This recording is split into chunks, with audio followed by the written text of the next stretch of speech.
Philip Grandin was born in the late 1980s in the Canadian city of Paris, Ontario. Although little is known about his childhood, those close to him describe the boy as self-confident, sociable, and quick-witted.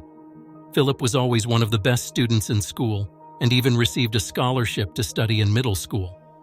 The young man's leadership qualities were vividly manifested in 2003, when at the age of 17, he became the first participant in a competition called Miss Paris. Later, this competition was renamed Paris Fair Ambassador, and that's where Philip won an honorable second place. The purpose of this event is to encourage young people to achieve in various spheres of life. Participants get the opportunity to develop their skills and communicate with the city's residents. Just a year later, Philip graduated from Paris District High School with the distinction of Most Outstanding Student. After that, he entered the theological faculty of the seminary, which he successfully completed in 2007. Eventually, the young man became a pastor of the Evangelical Baptist Church on Ennerdale Road. It was within these walls that fate brought him together with a kind and sweet girl named Anna Karissa Grandine, who worked as a volunteer in Baptist churches. Karissa, as she called herself, was born on November 10, 1981, in the city of Pasay in the Philippines. Her family consisted of her mother Maria, father Marvin, and sister Hannah. In search of better work and education, the Darwin family dared to emigrate to Canada in 1994. They settled in Toronto. Relatives and friends described Karissa as an extremely responsible girl, an exemplary daughter and sister. Striving to become a professional in her field and earn a living independently, Karissa got a part-time job while studying at the University of Toronto. In 2006, she earned a bachelor's degree with honors in human biology and archaeology. Soon, the Karissa began working as a risk assessment specialist at the Barclay Company in downtown Toronto. Those close to her characterized Karissa as a wonderful person with a pure and tender soul. She was very devout and actively participated in the life of Baptist churches. 2 years after graduating from university, the Karissa not only achieved success in her career, but also finally found her love. Parishioners who attended the same churches as Karissa said they considered her an exemplary and good woman who lived to serve her faith. The girl was very popular and loved in these circles. Everyone admired her inspiration and positivity, despite her struggle with liver disease. Karissa never complained and was always happy and smiling, even when enduring pain. Those around them believed that Philip was a great match for Karissa, as both were united by love and respect for the faith. The relationship between them developed rapidly. It seemed that the lovers genuinely adored each other. And, as Christian couples usually do, they swore their love and fidelity before the altar in the presence of their brothers and sisters in faith. After the wedding, the couple moved together into a small bungalow in the city of Scarborough, Ontario. After 3 years of happy marriage, the couple received stunning news. Karissa was pregnant. The expectant mother was over the moon with happiness. She passionately dreamed of a child and was delighted at the thought that she would soon meet her little Geladin, as she affectionately called her unborn baby. But the Karissa's joy quickly faded when in August 2011 she learned of Philip's infidelity.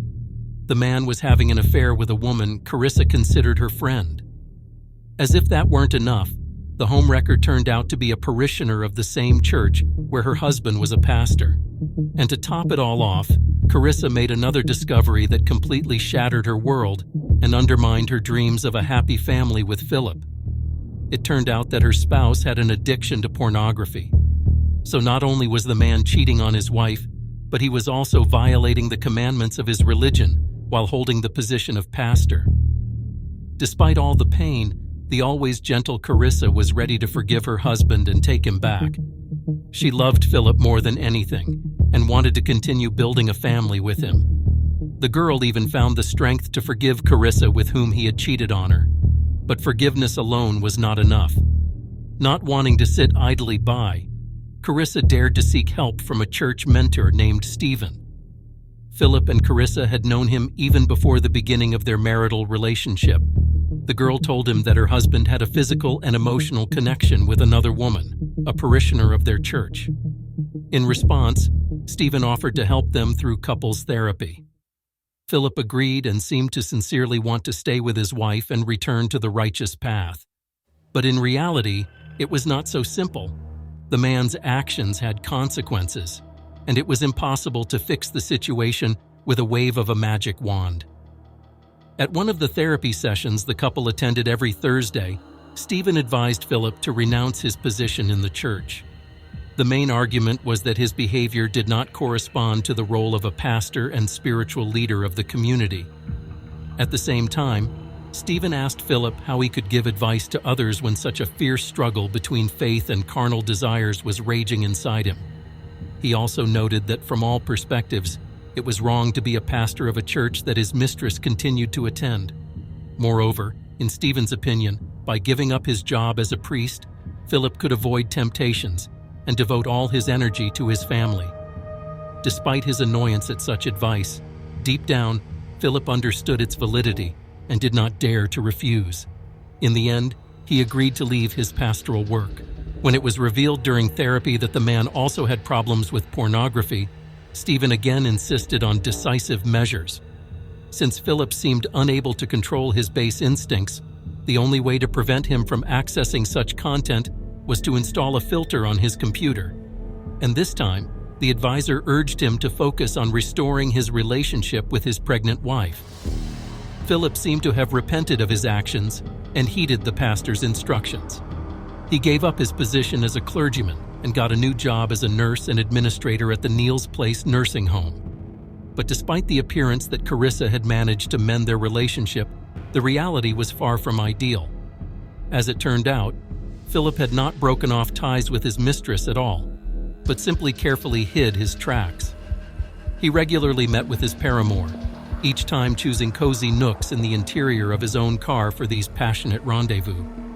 Karissa, though kind and forgiving, was by no means a naive fool. So soon she learned about her husband's ongoing lies. Faced with this fact, in early October 2011, the girl decided to tell Stephen about Philip's new infidelities during a family therapy session with the pastor. And just a few days later, on the 14th of the same month, the pregnant woman was admitted to the hospital complaining of dizziness, fatigue, and other symptoms. While in the emergency department, she called her sister Hannah and told her what had happened and what she had already told the doctors. Karissa confessed that the illness began after she drank a milkshake prepared by her husband. The girl even bluntly asked Philip if he had laced the drink with something, but he denied everything. But the truth was that Karissa's suspicions were not at all unfounded paranoia. A toxicology analysis revealed traces of lorazepam, better known as Ativan, in her system. This drug is strictly forbidden for pregnant women, as it can harm both the mother and the unborn child. Karissa spent the whole night under medical supervision, and as soon as her condition improved, she was discharged home. But just a few days later, on October 17, 2011, Philip called an ambulance by dialing the emergency services. According to the man, he had gone out for a morning run and returned home only to find his pregnant wife lifeless under the water in the bathtub. The dispatcher did everything possible to give Philip clear instructions and calm him down a little. In the recordings of the conversation, the operator can be heard ordering the man to drain the water and transfer Karissa's body to a flat surface to begin cardiopulmonary resuscitation and continue it until medics arrive. Instead, Philip stated that he could not perform CPR because he was not sure how to do it correctly. This was quite strange because he himself worked as a nurse and surely had to know the basics of saving lives. He also claimed that he was unable to get Karissa out of the tub because she was too slippery and wet. The dispatcher continued to give advice on how to lift his wife. She suggested putting a towel under her armpits for better traction, but Philip replied that this did not help him either. In fact, the man did not even bother to pull the plug so that the water would begin to drain into the sewer. This would have made the task of pulling out the body much easier. Throughout the 911 call, the sound of splashing water could be heard in the receiver. When paramedics and police arrived at the scene, They saw a picture that clearly indicated that Philip had done absolutely nothing to save his wife and their unborn child. After all, Karissa was still lying under the water. The 29-year-old woman, who was 20 weeks pregnant, was immediately taken to the hospital, but unfortunately, neither she nor her unborn baby could be saved. The autopsy showed that the cause of death was indeed drowning. As soon as Karissa and her child were pronounced dead, Philip was taken to the police station, and only after more than 2 hours of interrogation was the widower able to return home. The day after his wife's death, Philip met with Stephen. They began discussing the details of the funeral, and when the pastor suggested buying a double plot in the cemetery, the man flatly refused. He said that someday he might marry again, so he did not want to be buried next to his first wife. Such a response seemed extremely strange and inappropriate for a person who had just lost his pregnant wife. Karissa's funeral service took place 2 weeks later at Jarvis Baptist Church. Numerous parishioners with whom the deceased had communicated, as well as her friends and relatives, were present at the ceremony. Among those present was Philip's mistress, who for many years was also considered Karissa's friend. For those who knew about her connection with Philip, this woman's appearance at the funeral was an act of unprecedented offense and disrespect. However, it was not only the audacity of the homewrecker that caused outrage. People also condemned Philip for not lifting a finger to kick the mistress out. But this was not the only thing that angered the public. Many were outraged by the outright lie that Philip allowed himself in the obituary published in the Toronto Star magazine immediately after Karissa's death. In it, he called the deceased his beloved wife and best friend. He wrote that they were eagerly awaiting the arrival of the baby, who was now in heaven with its mother. But everyone who doubted the sincerity of these words turned out to be right. Everything indicated that his wife's death and that of their unborn child did not sadden Philip in the least. On the contrary, it seemed that this tragedy had become a kind of liberation for him. In the following months, when the widower should have been mourning the loss of his family, he continued to meet with his mistress several times a week. And only in the period from January to February 2012 did the man seem to decide to end this affair. Meanwhile, rumors about the former pastor's outrageous behavior spread like wildfire. Public discontent also grew due to the inaction of the authorities, who seemed to have no intention of investigating the suspicious circumstances of the pregnant girl's death. But despite the lack of information in the media, the police did take up the case. During the investigation, detectives concluded that the man deliberately gave Karissa prohibited substances with the intent to kill her. Eventually, in May 2012, Philip was arrested on charges of intentional murder. An official spokesman for the Homicide Division stated that they did not have any direct evidence that would allow them to put the suspect behind bars. Instead, investigators had a whole set of indirect evidence pointing to Philip's guilt. Despite the seriousness of the charges, the judge ruled that the accused would remain under house arrest on his parents' farm in Brant County until the trial began. By the way, the names of his parents were never disclosed to the public. People in those parts were shocked by the news of Philip's arrest. A neighbor named Linda shared her thoughts with reporters. She said that she simply could not believe that the man was involved in Karissa's death. According to her, in the 2 years of living next door to the Grandin couple, they had become close friends. Linda considered them the perfect couple. Philip and Karissa often visited her in the summer to drink lemonade and chat. They were always so calm and friendly. Karissa recalled how she celebrated Philip's birthday with them and even met their friends and relatives, and none of them ever noticed even a hint of violence in this couple. Linda said that their relationship was so warm that when the couple found out about Karissa's pregnancy, they immediately came to her house to share the joyful news. She also recalled how they constantly joked that with the arrival of the baby, Linda's life would change forever. Karissa added that although she saw Philip's anxiety about becoming a father, she still could not believe that he was capable of such a terrible act, because the man had always been kind and seemed happy next to his wife. Another neighbor, Maria O'Kane, told the media that on that fatal night she was at home and was extremely surprised to see police cars. According to her, Philip was stunned by the tragedy and publicly told everyone how he and his wife were expecting a child and what a grief it was to lose them both. Maria simply could not believe that a man who loved his wife so much could harm her. And then began the long and painful path to justice. The authorities were convinced that Philip had not only betrayed his marriage vows, but had also devised an insidious plan to get rid of his wife and their unborn child. Prosecutors intended to get to the truth and hold the man accountable for premeditated murder. But the trial in this case did not begin until 2014, 2 years after Karissa's death.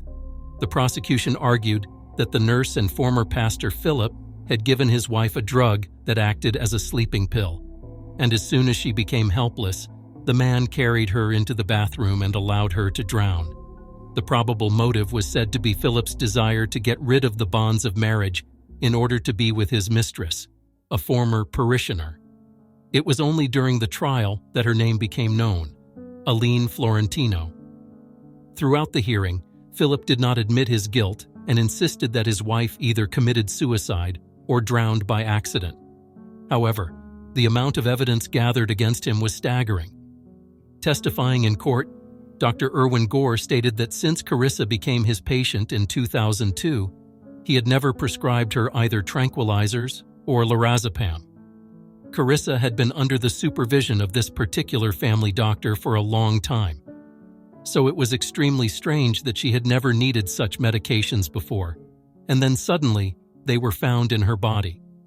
The physician also noted that on September 28, 2011, just over 2 weeks before Karissa's death, Philip had come to see him. The man complained of depression and said that he had some family problems that he had consulted with a pastor about.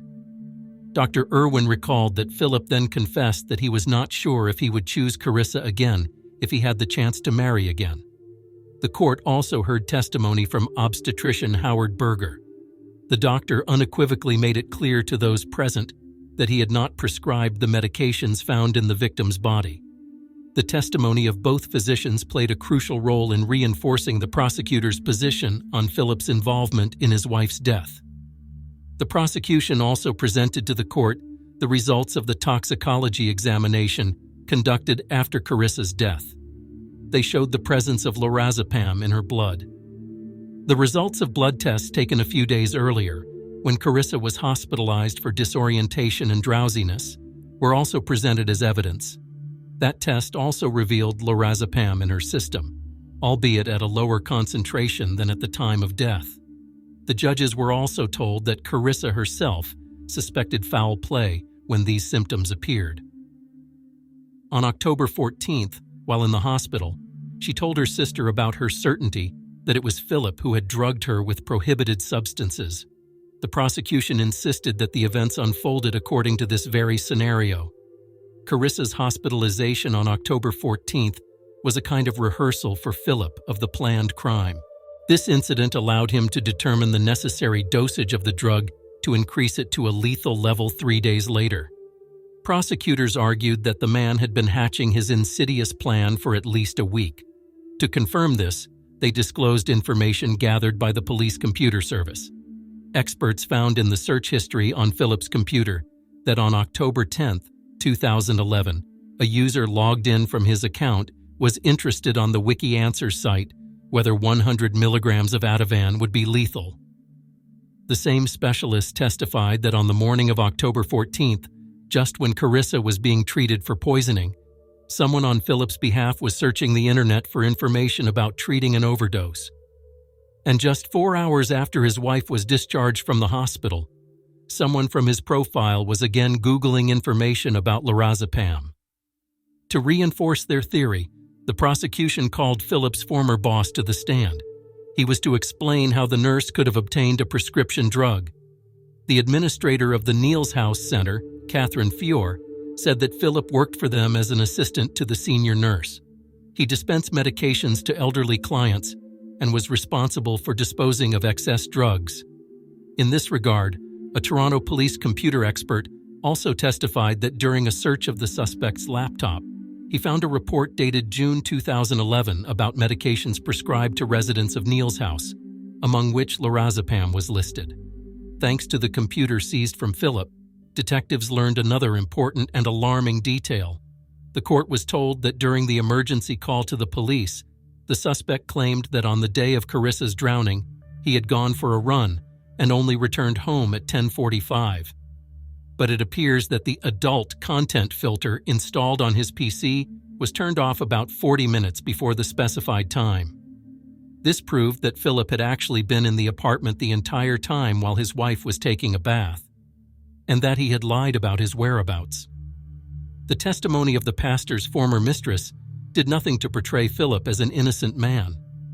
Karissa told the court that their relationship began when she shared her personal problems with him after a church service. She also claimed that Karissa knew about their relationship and even wrote to her on social media, saying she was aware of everything. But perhaps the most horrific detail Aline mentioned was that on the eve of the discovery of Karissa's body, Philip had talked to her on the phone for a full 30 minutes. The witness further confessed that the same evening, as soon as the man left the police station after interrogation, he came to her house and had intimate relations with her. According to Aline, although Philip often jokingly suggested that they just run away together, he never hinted at anything violent. At the end of her testimony, the mistress stated that despite everything that had happened, she still considered Philip her friend. The defense insisted on the defendant's innocence and claimed that Karissa had actually voluntarily taken the medication with the intention of taking her own life, supposedly because of the severe depression that gripped her after the news of her husband's infidelity. The lawyers also argued that the prosecution could not prove that it was Philip who gave his wife the drugs. In January 2015, after 2 days of hearings, the jury reached a verdict. Former pastor Karissa Grandin was found guilty of manslaughter. At a later hearing, the judge announced the sentence: 15 years in prison. In announcing his decision, the justice noted that the depth of the immorality of the defendant's act went beyond the imagination of any sane person. After the sentencing, the victim's sister, Hannah, along with their mother, read a statement on the courthouse steps. They said that Karissa really was a good and generous soul. Relatives never stopped missing her every day and knew they would miss her until the end of their lives. The family added that they believe everything is in the Lord's hands, and that they would always be grateful for the thoughts and prayers of everyone who supported them during this difficult time. Unfortunately, the feeling of just retribution for Karissa's family was short-lived, because after an appeal filed by Philip, the court overturned his conviction. The reason was that the judge of first instance had made a mistake in answering the jury's questions. Therefore, a new trial was scheduled, at which the defendant was to answer for only one count of the charge: manslaughter. That is, the prosecution could no longer claim that Philip intended to kill his wife. After that, the man was released from custody until the start of the new trial, which did not begin until 2019. The prosecution insisted that Philip had decided to get rid of his wife in order to continue his relationship with his mistress and satisfy his obsession with pornography. Prosecutors also speculated that perhaps he had shown criminal negligence by allowing his wife to get into the bathtub, knowing about her state of severe drug intoxication. The defense, on the other hand, argued that the deceased had taken lorazepam voluntarily and could have either taken her own life or been the victim of an accident. This time, the court did find Philip guilty of manslaughter. The man was released on bail pending the final sentence, and during its announcement, Karissa's mother, Maria, stunned everyone with her statement. She said that her world had shattered when she learned about her drowned daughter. Maria added that the attack on her daughter and unborn grandson was not just murder, but also blasphemy against the victims and the Lord himself. She demanded that those guilty of this crime be justly punished, because she felt that Karissa was crying out for justice from her grave. The victim's father, Marvin, who lived in the Philippines, confessed before his death that the tragic way his daughter's life was cut short had irreversibly changed and ruined his own world. According to him, the news of Karissa's death had shocked him so much that throughout the journey to Canada, the man was tormented by severe dizziness. He almost lost consciousness and was hospitalized, but insisted on being discharged in order to be in time for his daughter's funeral. Later, Marvin learned that during this trip, he had suffered 2 strokes, triggered by the unbearable stress of the loss. In January 2020, Philip was again sentenced to 15 years in prison. The judge concluded that the accused was hostile to his wife and secretly laced her with prohibited drugs to get rid of her. The justice added that the man's actions were deliberate, carefully planned, and staggering in their diabolical cruelty. But strange as it may seem, the second trial and the repeated sentence did not put an end to this case. Unwilling to accept his fate, Philip filed another appeal and was released on bail again, pending a third trial. This time, it was his last attempt to challenge the court's decision, because an appeal can be filed no more than 3 times. The defendant's legal team put forward 3 arguments against the conviction. First, they argued that there was no evidence that their client knew that Karissa had taken lorazepam and the risks she was exposing herself to by getting into the bathtub. Second, the lawyers insisted that the punishment was excessive. The prospect of a new trial made the victim's family lose faith in justice. It seemed that as long as Philip continued to roam free, Karissa and her loved ones would never be able to find peace. Relatives recalled how the man who had promised to love and respect their daughter had betrayed his word and cruelly cut short her life. And now it seemed that he would never face the punishment he deserved. In May 2022, after 10 years of suffering and pain for the Darwin family, the Ontario Superior Court rejected Philip's defense arguments. This was an important step towards the execution of the sentence he had long evaded. The conclusion of the 3 judges stated that the evidence confirmed that Philip knew about the danger his wife was exposing herself to by taking lorazepam on the night of her death.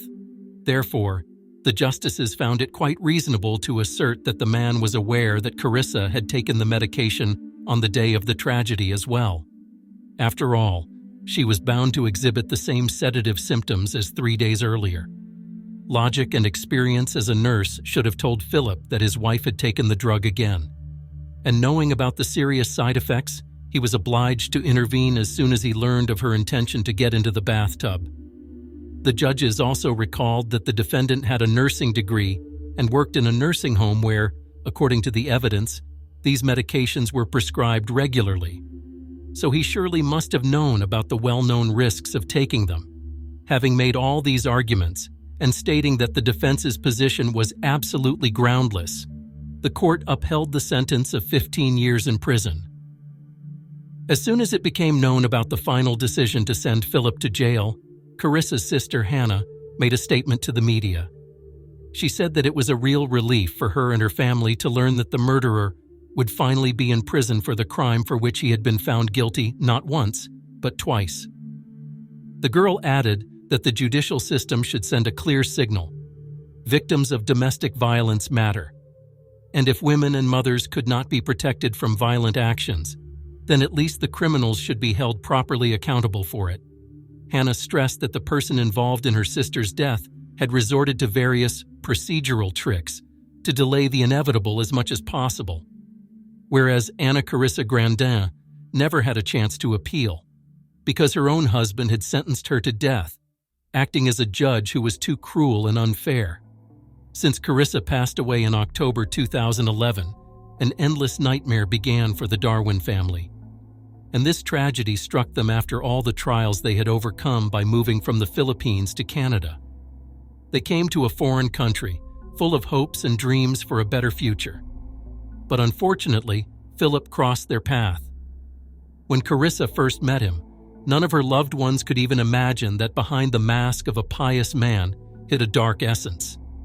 A villain capable of repaying the girl's love and devotion with the most insidious and cruel betrayal. So, this chilling story has finally come to an end. After long years of litigation, justice has finally prevailed. Philip Grandin, who brutally cut short the life of his pregnant wife Karissa, will spend 15 long years behind bars. Although this will not bring back the deceased, at least her family will be able to find some peace. They fought for the truth with their last strength and did not give up, even when the case seemed to have reached a dead end. The Darwins proved that the memory of a victim of domestic violence is worth fighting for to the end. And if you enjoyed this story, subscribe to my Detective Brooks channel. Here you can find many more tales about the most high-profile and mysterious criminal cases from around the world. Thank you for your attention, and see you next time.